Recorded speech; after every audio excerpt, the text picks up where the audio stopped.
Welcome back, everyone. Today is April 3rd, 2026, and I need to speak to you with complete urgency because what happened in the skies over Iran today changes this war in a way that nothing that has come before it has changed it. Today, Friday, April 3rd, Iran shot down an American F-15E Strike Eagle fighter jet over Iranian territory. A second American aircraft, an A-10 Thunderbolt attack plane, was struck by Iranian fire near the Strait of Hormuz and crashed into the Persian Gulf. Two American rescue helicopters sent to find the crew of the F-15 were also struck by Iranian fire. One F-15 crew member was rescued from inside Iranian territory by American Special Forces. The second crew member is still missing right now as I record this. And across Iran, state television is broadcasting a reward for any Iranian citizen who finds the pilot. Local television was urging residents to, and I want you to understand exactly what was being broadcast on Iranian state TV today, shoot them if you see them. Before a government anchor corrected the message and said, bring any captured American pilot alive to police in exchange for a reward. This is what happened today. This is where this war is right now. And I want to tell you everything that the mainstream American media is not connecting for you about what today means, why it happened, and most importantly, what China has to do with all of it. Let me start with the context, because context is everything. Just 2 days ago, on Wednesday, April 2nd, Trump gave a primetime national address in which he said the United States has beaten and completely decimated Iran. Those were his exact words. Beaten and completely decimated. And on the same day, Defense Secretary Hegseth told the American public that the United States had achieved such dominance of the Iranian skies that American planes could bomb Iran at will. At will. No threat, no risk.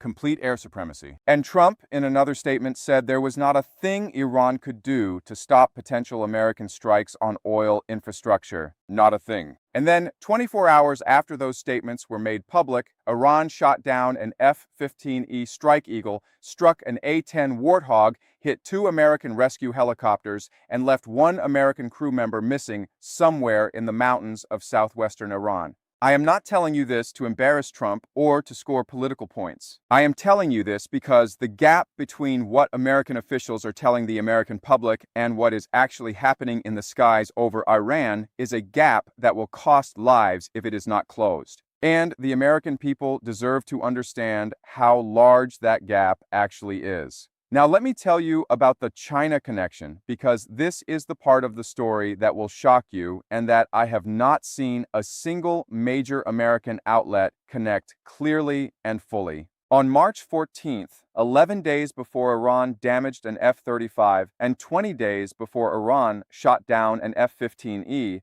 a Chinese user named Laohu Talks World published a detailed technical tutorial on Chinese social media explaining exactly how Iran could use its existing low-technology systems to track, target, and destroy an American F-35 stealth fighter jet. The post was published in Chinese with Persian subtitles. It was clearly addressed to an Iranian audience. The tutorial went viral, millions of views, and it was not vague encouragement. It was a specific, technically detailed, step-by-step explanation of how to exploit the F-35's known vulnerabilities using the kinds of low-cost radar systems and infrared tracking equipment that Iran actually has. And then something remarkable happened. On March 19th, 5 days after that tutorial went viral, Iran struck an F-35 with its Majid air defense system, forcing the aircraft to make an emergency landing at a U.S. airbase in the region. And today, 2 weeks after that incident, Iran shot down an F-15E and claimed to have used a new advanced air defense system that the IRGC Aerospace Force developed. And Chinese analysts, quoted in the South China Morning Post, said that the damage to American aircraft is likely being caused by adapted air-to-air missiles rather than traditional large surface-to-air missile systems like the S-300.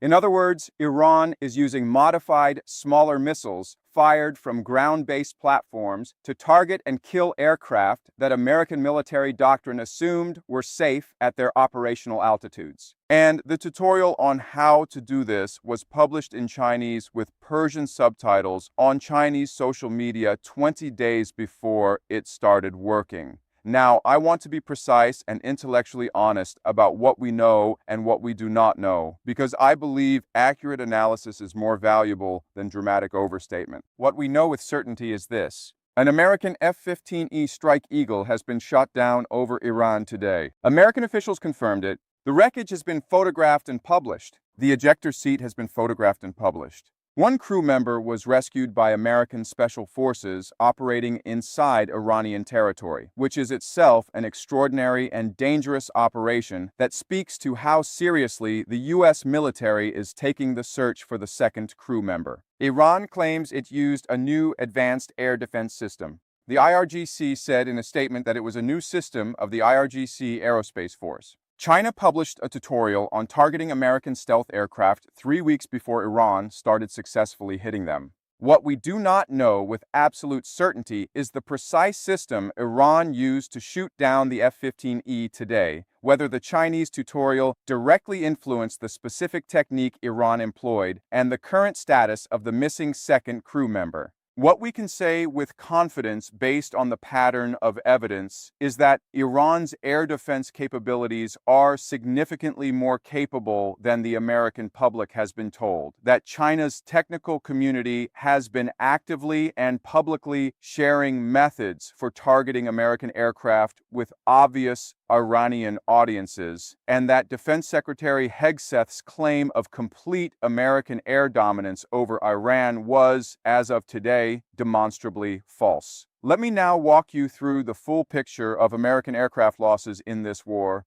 because I think when you see it all laid out clearly, you will understand why today's F-15E shootdown is such a significant escalation. This is information that is confirmed by U.S. officials, by CENTCOM statements, and by verified debris photographs. On March 1st, 3 American F-15E Strike Eagles were shot down near Kuwait by friendly fire from a Kuwaiti FA-18. All 6 crew members ejected safely. That was friendly fire, so it did not count as an Iranian capability demonstration. On March 13th, an American MQ-9 Reaper drone was shot down by Iranian forces in Bandar Abbas, with footage published.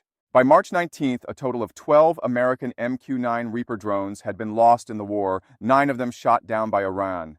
On March 19th, an F-35 was damaged by Iranian fire and made an emergency landing, the first combat damage to an F-35 in history. On March 31st, Iranian forces shot down 2 more American MQ-9 Reaper drones over Isfahan using the AD-08 Majid short-range air defense system. And then today, April 3rd, Iran shot down an F-15E Strike Eagle over central Iran, struck an A-10 Warthog near the Strait of Hormuz, and hit 2 American rescue helicopters. 9 U.S. drones destroyed. An F-35 damaged, 2 rescue helicopters struck, an A-10 destroyed, and now an F-15E on Iranian soil with 1 crew member missing.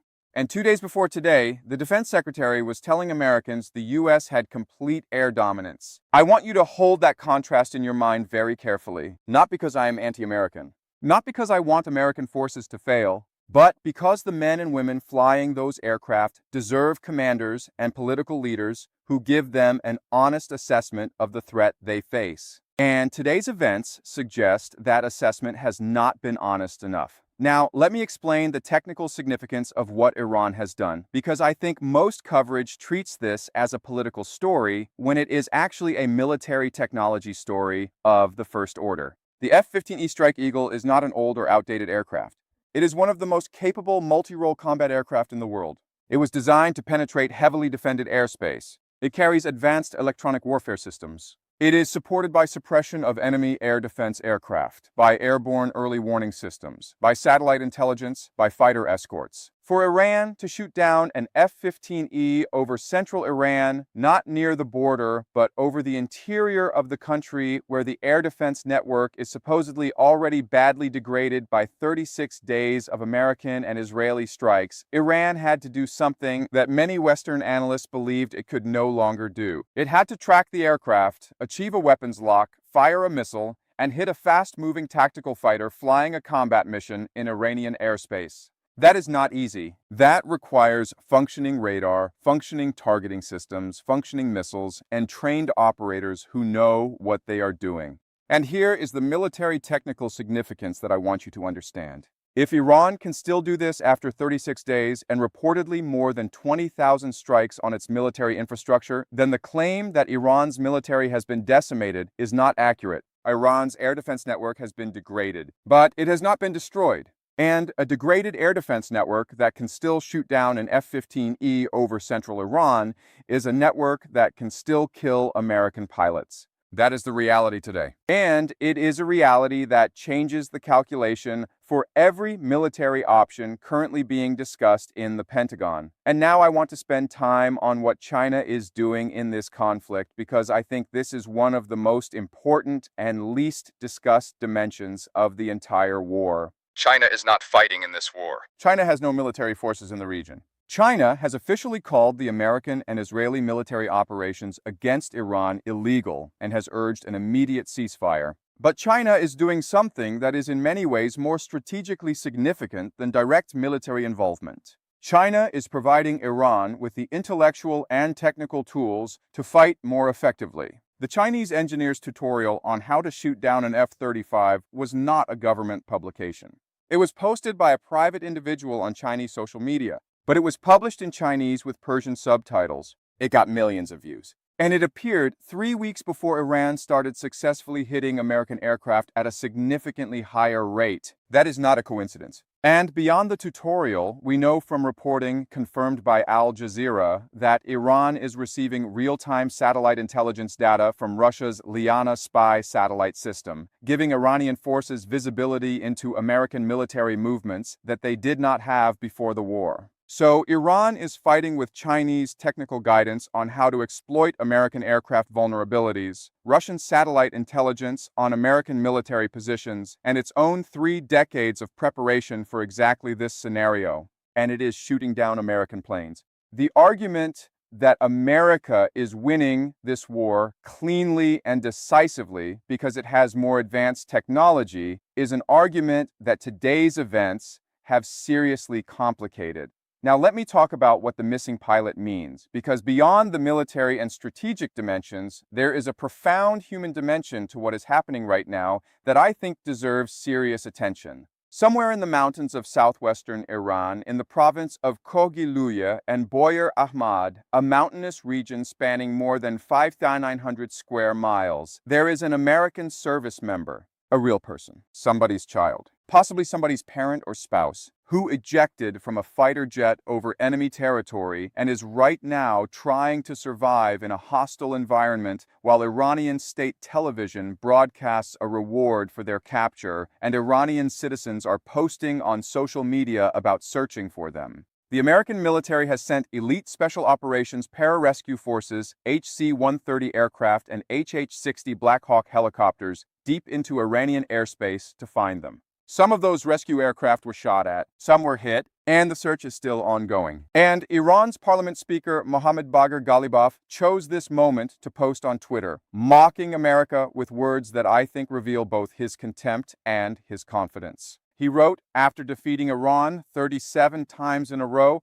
this brilliant no-strategy war they started has now been downgraded from regime change to, hey, can anyone find our pilots, please? Wow, what incredible progress. Absolute geniuses. I am not quoting Ghalibaf because I endorse his mockery of American suffering. I am quoting him because his words reflect the strategic reality Iran believes it occupies right now. Iran believes it is winning. Iran believes America started a war it cannot finish cleanly. And today's events, whatever you think of the politics, do not contradict that belief. Let me now connect all of this to the broader trajectory of this war, because I think there are 3 possible paths forward from today, and the American public deserves an honest analysis of all 3. The first path is escalation. Trump has already posted on Truth Social saying America hasn't even started destroying what's left in Iran, threatening bridges and power plants. And in another post, he wrote, with a little more time, we can easily open the Hormuz Strait, take the oil, and make a fortune. Take the oil. Those are not the words of a president seeking a negotiated settlement. Those are the words of a president who is angry that his aircraft are being shot down and who is being pushed by his own instincts and by the hawks around him toward dramatic escalation. If America responds to today's shoot-down with massively increased strikes on Iranian infrastructure, on power plants and bridges and civilian systems, several things will happen simultaneously. The humanitarian catastrophe inside Iran will deepen dramatically. Iranian retaliation against Gulf states will intensify. The risk of the missing pilot being captured rather than rescued will increase. The global economic impact will worsen, and the international political isolation of America will accelerate as European allies who are already privately distancing themselves from the war face growing domestic pressure to oppose it more explicitly. The second path is negotiation. Trump said today in a brief phone interview that the shoot-down of the F-15 will not affect negotiations with Iran, and there are ongoing efforts through Pakistan and Turkey to arrange some form of direct or indirect talks. But the fundamental problem with the negotiation path has not changed since we last discussed it. Iran's demands, war reparations, guaranteed sovereignty over the Strait of Hormuz, removal of American military bases from the Gulf, an end to operations against Hezbollah in Lebanon are all things that the Trump administration has called non-starters. And America's demands, no nuclear weapons, limits on Iran's defense capabilities, end of support for regional proxies, acknowledgement of Israel's right to exist, are all things that Iran has called maximalist and unreasonable. The gap between these positions has not narrowed. It has, if anything, widened as both sides have suffered losses and hardened their positions accordingly. And Iran, which now has a missing American pilot potentially within reach, has acquired additional leverage that it did not have yesterday. The third path, and this is the one I find most concerning, is drift. America continues striking, Iran continues resisting, the economic damage continues accumulating, the diplomatic track produces no results, and the war simply continues without a clear strategy for ending it on terms either side can accept. This is what happened in Afghanistan. This is what happened in Iraq. The initial military action achieved its immediate objectives. The subsequent political reality proved impossible to manage, and the war dragged on for years past the point where any rational analysis would have suggested it should end. The difference between Afghanistan and Iran is that Iran controls the Strait of Hormuz. Afghanistan did not control anything that the global economy depended on. Iran controls 20% of the world's oil supply, and every day that the war drifts without resolution is a day that the global economic damage deepens, that the mid-April oil cliff approaches, that more families in Asia and Europe and the Americas pay more for food and fuel because of a conflict they had no say in. Former Defense Secretary Mattis put it plainly, and I want to say it again because it deserves to be heard clearly. The Iranians have a vote on when this war ends. We are in a tough spot. And today, when an Iranian missile turned an American F-15E into wreckage on Iranian soil, Iran cast another vote. It voted that it can still fight. It voted that American air dominance is not as complete as claimed. It voted that the cost of continuing this war without a genuine negotiated settlement is going to keep rising. And it voted with the most powerful kind of vote available in conflict. Not with words, with the debris of an American fighter jet. I will see you in the next video.